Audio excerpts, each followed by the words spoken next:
Hello guys, meron lang akong gustong i-share. Isang iglesia ni Cristo ang naghamon sa akin ng debate. Pero as usual, kagaya ng ating inaasahan, sa bandang dulo is nagdahilan na naman para hindi matuloy ang debate. Ito, medyo maangas po ito, kaya pasintabi po sa mga miyembro ng Adventist na makakapanood po ng video na ito, ipapabasa ko po sa inyo yung conversation po namin. Pero wag ho kayong manlumo kung marinig po ninyo ang pagmumura at panlalait po ng taong ito. Kasi tatak iglesia ni Cristo po ito intindihin na lang ho natin sila. Ang concern ko lang kasi dito talaga sa kanya is debate. Ito po ay isang iglesia ni Cristo. Ang pangalan ng kanyang account, Bogs Brothers. Actually, hindi niya naman ito talaga real name. Ito lang yung gamit niya sa akin. Bigla na lang siyang nawala nung kami ay nag-uusap. Ibalik ko lang po sa pinakauna para makita po ninyo yung buong conversation po namin. Ito po yung kanyang account. Nag-message siya sa akin 17 ng February, pero dahil kasi hindi kami friends sa Facebook, hindi ko kagad napansin yung kanyang message kasi pag hindi kayo friends, hindi naman agad yan magpa-pop up sa messenger mo. Merong isang kapatid na nag-send sa akin ng kanyang message. Kaya noong ni-research ko yung kanyang account, nakita ko na meron pala siyang dati ng comment or message sa akin. Ito po yung dati niyang message. Sabi niya, ako ang harapin mo, magkita tayo dito sa Paliparan. Ang tinutukoy niya is yung lugar namin kasi ako po ay taga Dasma bago ako mag-asawa. Itong taong ito, ibig sabihin taga Dasma lang. Nagpapakilala itong kakilala ko daw nung ako ay iglesia pa ni Cristo. Pero actually, hindi ko siya ganun talaga na natatandaan. Hindi ko siya kakilala.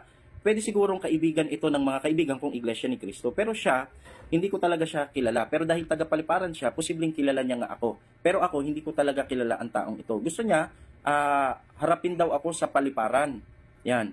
Ang sabi niya, March 3, 2024, 2 p.m. Magkita tayo sa Paliparan. Isama mo lahat ng SDA. Tuta mo, Raymond Kada. Kala mo, tapang talaga, no? Isasama daw lahat. Kala mo talaga, napakagaling sa Biblia, no? Oh. Ang ginawa ko, nag-message po ako sa kanya. Sabi ko, good evening. Ngayon ko lang nabasa chat mo. Meron kasing kapatid na nag-send ng message mo sa akin na naghahamon ka. Okay, sige, sabi ko. Tinatanggap ko ang hamon po ninyo. Face to face ba ang hamon mo? Saan tayo magkikita at anong araw para malaman kung available ako sa pre-debate natin. Salamat. Di ba maayos yung ating pakikipag-usap sa kanya? Kasi, malay mo, makikipag-debate talaga to. Wala namang masama kung haharapin natin sa isang maayos na pakikipag-diskusyon.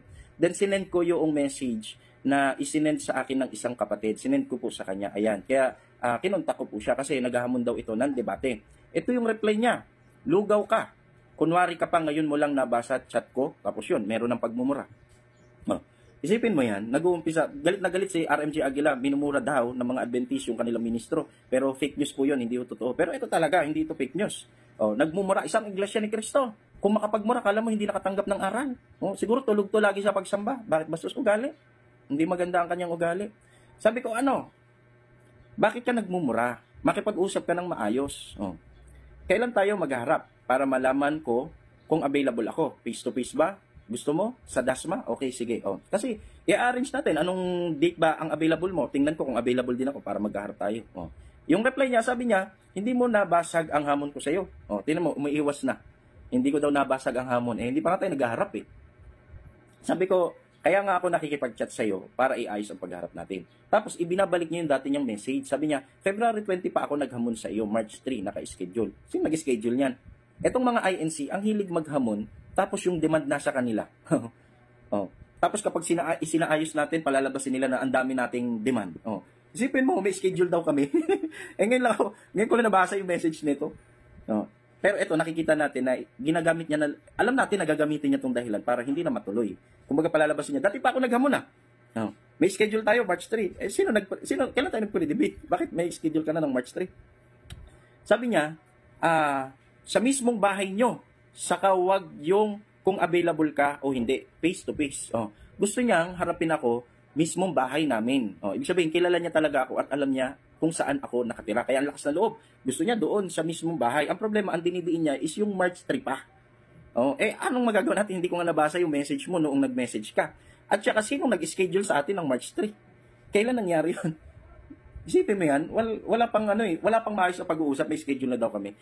Alam mo, napakarami ko ng INC na nakakaharap. Iba-iba talaga style nila. Ito naman, nag-invento ng schedule. May schedule daw kami ng March 3, hindi daw ako humarap. Iurong ka lang ng konti kasi paulit-ulit. Sabi niya, may condition ka kung available ka o hindi. Dapat available ka.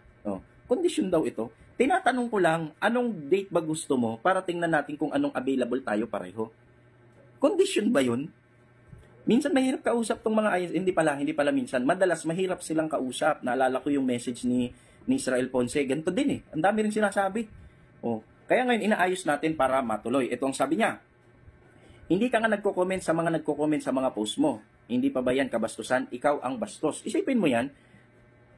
Kailan ko na, ano ka gold? Pananagutan ko na mag-reply sa comment mo.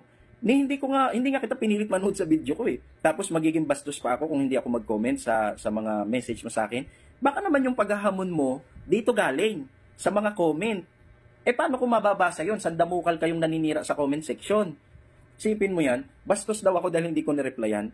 Sa comment mo pa lang, medyo bastos na yung iyong pananalita. Ang ayos-ayos kung kinakausap ka para magkaroon tayo ng debate. Gusto mo face-to-face? Ganapin pa sa bahay namin? Call! Ikaw ang naghamon. Ikaw ang may gusto niyan. Gusto mo, isama mo yung ministro sa lokal ng paliparan. Pwede. Walang problema sa akin. Nasa sa inyo lang naman yan. Kayo lang naman maraming dahilan eh. Kayo lang naman yung mahilig maghamon, tapos pagka kinompronta na kayo, ang dami nyo ng segue. Ito pa yung sabi niya, sige, pag uwi ko dyan sa Cavite, gusto mo available dapat ako. Pero ikaw pala, kailangan umuwi ka pa. Ibig sabihin, hindi ka pa rin pala available. Oh, pag uwi ko dyan sa Cavite, mag-schedule ka na kung kailan para sadyain kita. Tapang no? Mag-schedule ka na sa Dasmariñas. Pumunta ka na sa munisipyo. Alam ko na to. Alam ko na ito. Alam ko na yung dulo na ito. Kala ko talaga matapang. Tuloy pa rin natin yung kanyang comment. Pumunta ka na sa munisipyo ng Dasma. Nung hinahamon kita, ako ang nag-schedule. Ikaw na ang naghahamon, ikaw dapat magpa-schedule sa mismong bayan ng Dasma Bayan para sa Clarado. Oh. Nung hinamon niya daw ako, siya nag-schedule. Kumbaga sa nanliligaw, naging girlfriend niya yung tao, pero hindi alam ng tao. Kumbaga, in-schedule niya yung debate namin, hindi ko pa siya nakakausap ni minsan. Oh. Yun daw yun. Nag-schedule daw siya ng date noong hinamon niya ako, pero wala akong alam dyan. Ngayon naman, ako daw ang naghahamon, samantalang kinumpronta ko lang siya sa kanyang hamon. Ako daw ang magpa-schedule. Oh, isipin mo, ganyan ang mga INC. Alam ko na ito. Kala mo matapang sasadya talaga sa bahay. Pero ang magiging escape, papupuntahin niya ako sa Dasma Bayan para daw magkumuha ng permit sa schedule. Anong permit yung pinagsasabi mo? Sa bahay tayo maghaharap.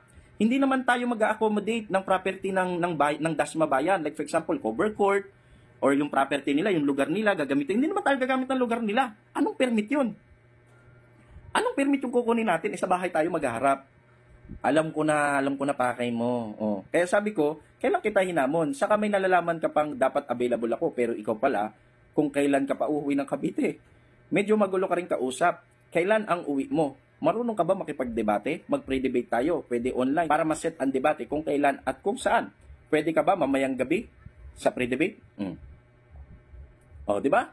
Tuwira na tayo nakikipag-usap sa kanya. Maayos tayong kausap. Hindi naman tayo nang babastos. Nagtataka lang ako, naggagawa ng dahilan. Alam ko na ito, papunta, pa-permit. Ito yung reply niya. Kung termino mo, kung available ka. Yung termino mo kung available ka. Kung hindi ka available, di wala. Lakas ng loob. Tapos dito, meron na siyang pagmumura. O, yan o. O, RMG. O, sige nga, expose mo nga ito. Minumura. O, nagmumura o. Iglesia ni Cristo. O. Nung kayo ang minura ng pinagpanggap mong Iglesia ni Cristo, galit na galit ka. O, ito, INC, minumura yung kanyang kapwa. O. Kung pagmumura lang, napakarami naming natatanggap na panlalait sa inyo. O, tingnan mo ito. Kaano mo ito? Kaka-iglesia mo ito. O, bastos yung bunga nga. Sabi niya, magpa-schedule ka na, sadyain kita dyan. Tapos, yan, nagmura na naman. Magpa-schedule ka na, sadyain kita dyan. Sabi ko, naghamon ka. Kaya tinanong kita kung kailan ang availability mo. Pati ba naman sa chat mahirap kang kausap? Hahamon-hamon ka ng debate. Tapos ngayon, pinapatulan ka, dami mong pasakali. May pa-permit-permit pa kasing nalalaman eh. Kailan ka uwi? Tinatanggap ko ang hamon mo. Sabihin mo lang, magkita tayo. Kala niya siguro, madadarag niya tayo sa estilo niya. Yan. Eto reply niya. Magpa-schedule ka na, sasadyain kita dyan. Kasi special ka sa akin. Tapos na ang oras na sana ibinigay ko sa'yo. Ikaw, pagpo-post ka lang, ang ipapakain mo sa pamilya. wala ka namang trabaho. Kaya magpa-schedule ka na kung kailan sasadyain kita sa phase 1, sa mismong bahay nyo. O, tingnan mo. Isipin mo yan, haharap sa akin ng debate, at pagkatapos sasadyain niya ako sa bahay. Pero mahahang. Bakit? Kasi may binabanggit siya na magpapa-schedule sa barangay. Sige nga, anong palusot ito? Anong palusot ito, iglesia? Magpa-schedule daw ako sa barangay, pero sa bahay naman ang pag-uusap namin. Hindi na kailangan to, Brad. Gusto mong humarap sa akin, pumunta ka. May pa-permit ka pang nalalaman. Pa-schedule ka pang nalalaman. Kala mo talaga, lalaban eh. Oh. Ipakita mo sa akin ang permit galing sa munisipyo na nakapagpa-schedule ka. Oh. Anong pagkakaiba mo sa isang tao o isang iglesia na hinamon ng debate tapos ang sagot sumulat sa sentral? Anong pagkakaiba mo? Ikaw naman, ang style mo naman medyo iba. Siguro para sa'yo gas-gas na yung sulat sa sentral. Para medyo, kunwari matapang ka, ang style mo naman, hihingi ako ng permit sa munisipyo. Tatak iglesia ni Cristo talaga eh. Kaya tingnan nyo, sabi ko, anong permit? Maghaharap tayo sa bahay, hindi sa barangay. Hindi mo kailangan ng permit sa bahay. Oh. Kung pupunta ka lang sa bahay, wala ng permit, Brad, pumunta ka na lang. Humihingi lang ng permit sa barangay kung gagamit tayo ng place nila. Pero kung sa bahay tayo maghaharap, hindi mo na kailangang idahilan ang permit para magkaharap tayo. Oh, nagbigay pa ako ng petsa at saka oras. Oh, sa linggo, magharap tayo, pwede ka ba? Oh, pero tingnan mo, ayaw niya i-call. Oh, nagmura na naman. Oh, sabi niya, ang debate, kahit sa bahay nyo, dapat may permiso kasi ang debate, may tagapamagitan niya. Tagapamagitan lang pala ang kailangan mo. E di kukuha tayo ng isang tagapamagitan. Ang kukunin ng tagapamagitan, syempre, hindi Adventist, hindi rin INC, para fair, yung marunong mamagitan. Oh, hindi na kailangan pumunta ng barangay kasi dahilan mo lang to para hindi matuloy. Ngayon, kung talagang hindi ka nagdadahilan dito, ba't hindi ikaw maglakad? Kasi ikaw naghamon eh. Ba't hindi ka pumunta ng Cavite? Pumunta ka ng Dasma. Pagkatapos, punta ka dun sa bayan, hingi ka ng permit. Kasi sa totoo lang, wala akong idea. Anong permit yon? Pupunta ka dun sa barangay at sasabihin ko, oy, sir, may debate sa bahay namin. Pwedeng pengin ng permit? Ano yun? May ganun ba? May ganun permit? Anong uri ng permit yun? Kasi iba-ibang klase ng permit. Merong barangay permit, may business permit, iba-ibang klase permit. Meron bang debate permit? Ang dami mong pasakali, Brad. Kaya tingnan niyo po yung reply ko. Sabi ko, nako, dami mong alam. Iglesia na nagmumura. Hindi ka ba nahihiya kay Arben? Yung Arben na tinutukoy ko is kapwa niya Iglesia ni Cristo. Sabi ko, bastos ka kausap. Anong permit ang pinagsasabi mo? Kung tagapamagitan ang gusto mo, kukuha tayo ng hindi INC at hindi SDA para hindi bias. Ngayon, kung gusto mo idamay ang barangay, pag uwi mo, ikaw ang pumuha, tas pumunta ka sa bahay sa linggo.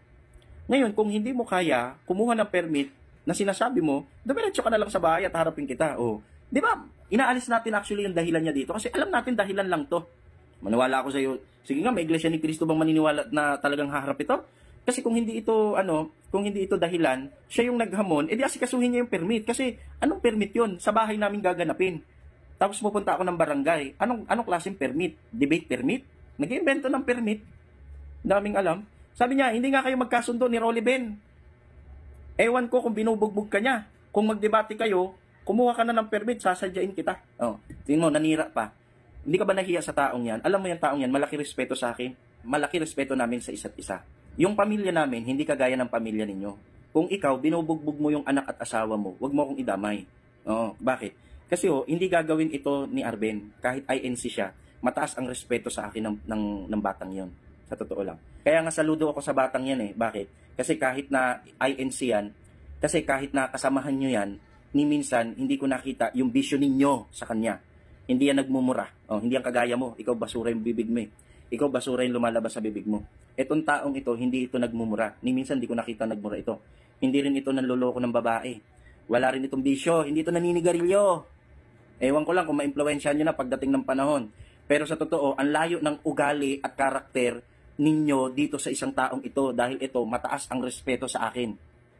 Sobrang nakakahiya ka. Pag nalaman niya ito, magagalit sa iyo ito. Bakit? Kasi itong taong ito, grabe yung pakikisama sa amin. Kasi gusto nga kaming akayin sa iglesia kahit yung nanay ko eh.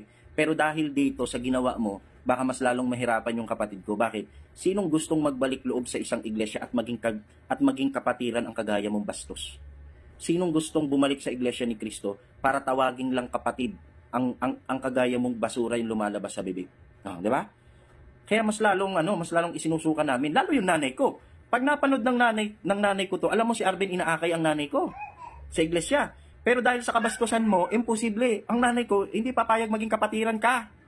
Hindi papayag ang nanay ko na maging kapatiran yung tulad mo na basura lumalabas sa bibig. Yari ka ngayon kay Arvin pag malaman niya ito. Basura lumalabas sa bibig mo. Oh, skip natin, paulit-ulit lang naman siya sabi niya.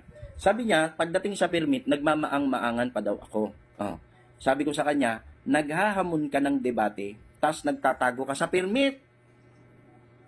Anong uri ng permit ang kukunin sa barangay? May ganun ba? Sa bahay tayo magharap. Anong permit ang ibibigay ng barangay? Isipin mo nga, anong permit yon? Sa bahay lang tayo magharap. Matutuloy naman yung pagharap natin kahit wala namang permit na sinasabi mo. At saka totoo lang, wala namang permit talaga na kukunin kung sa bahay lang tayo magharap. Oo, nag-iimbento ka. Obvious naman na takot kang humarap sa akin. Kaya sabi ko, nag-iimbento ka ng permit, tapang-tapang mong maghamon, sa huli magtatago ka lang pala sa inimbento mong permit. Oh, isang iglesia ni Cristo, ang angas, naninira pa sa akin, namimersonal pa, galit na galit pa naman si RMG Aguila pag minumura kayo. Tapos yung ginagawa ninyo, ginagawa nyo rin pala sa kapwa ninyo. Tapos yung sinasabi nyong ginagawa sa inyo, ginagawa nyo rin pala sa kapwa nyo, di pare-pareho lang kayo. Dami nyong alam sa buhay. Isang iglesia naghamon, pero nagtago sa permit. Ano naman kaya yung style ng iba sa susunod? Abangan ninyo, may maghahamon pang INC. Marami kang matututunan dito na pagdadahilan yung matatapang maghamon, pero sa huli maraming dahilan. Abangan po ninyo, marami pa pong INC na ipapakita ko yung combo, pero iba-iba yung dahilan. Kaya sa bandang huli, hindi natutuloy. Walang pinagkaiba sa The Revealers na naghamon, pero sa huli, nagpakalat lang ng fake news.